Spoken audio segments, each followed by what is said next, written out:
ആർക്ക് വേണ്ടിതാ ചോദിച്ചേ? ദീപക്കെ അത് നിങ്ങളും മിണ്ടരുത്.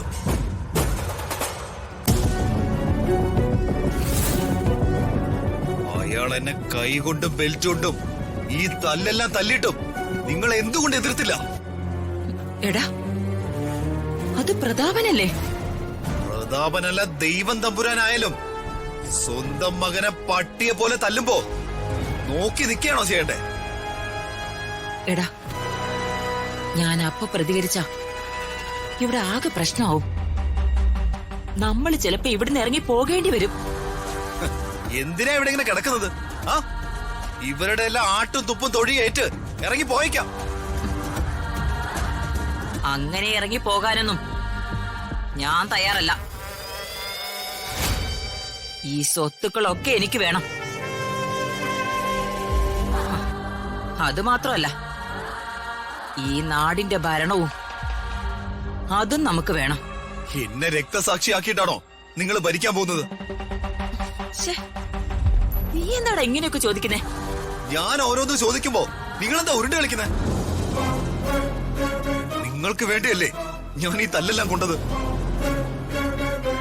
നിങ്ങൾ കാണിക്കുന്ന മര്യാദകേടിനൊക്കെ ഞാനാ അനുഭവിക്കുന്നത്. ഞാൻ ഇതൊക്കെ ചെയ്യുന്നതേ നിനക്ക് വേണ്ടിയാ. ഞാനിതൊക്കെ വെട്ടിപ്പിടിച്ചെടുക്കാൻ നോക്കുന്നതേ നിന്റെ ഭാവിക്ക് വേണ്ടിയാ. ഒരു ചുക്കും ഇല്ല. വൃത്തികേടുള്ള പക തീർക്കാൻ അവളെ ജയിലിൽ കയറ്റാൻ നിങ്ങളാ ജഗന്നാഥനെ വെടിവെച്ച് കൊന്നത്. അതൊക്കെ ആരെങ്കിലും കേൾക്കും. കേൾക്കട്ടെ, എനിക്കെന്താ? എനിക്കൊന്നുമില്ല. ഞാനാരെയും കൊന്നിട്ടില്ല. ദീപക്കെ ദേഷ്യം കൊണ്ടേ എന്തും വിളിച്ചു പറയരുത്. പറയും. എനിക്കിനി മുൻപും പിൻപും ഇല്ല. അടിയും അപമാനവും മാത്രം. ഒരു കൊലക്കുറ്റം തലേന്ന് ഊരിക്കാൻ വേണ്ടിയല്ലേ ആ 10 കോടി എന്നെ കൊണ്ട് മറിപ്പിച്ചത്. അവസാനം പഴി വന്നത് എനിക്ക്. ഞാൻ അവിടെ നിന്ന് വേദന കൊണ്ട് പൊളഞ്ഞപ്പോ നിങ്ങൾ എതിർത്തൊരു വാക്കെങ്കിലും മിണ്ടിയോ?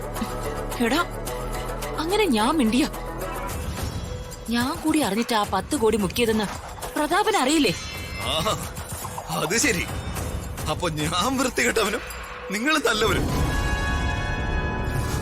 നിങ്ങൾ ലോക ഫ്രോഡാ.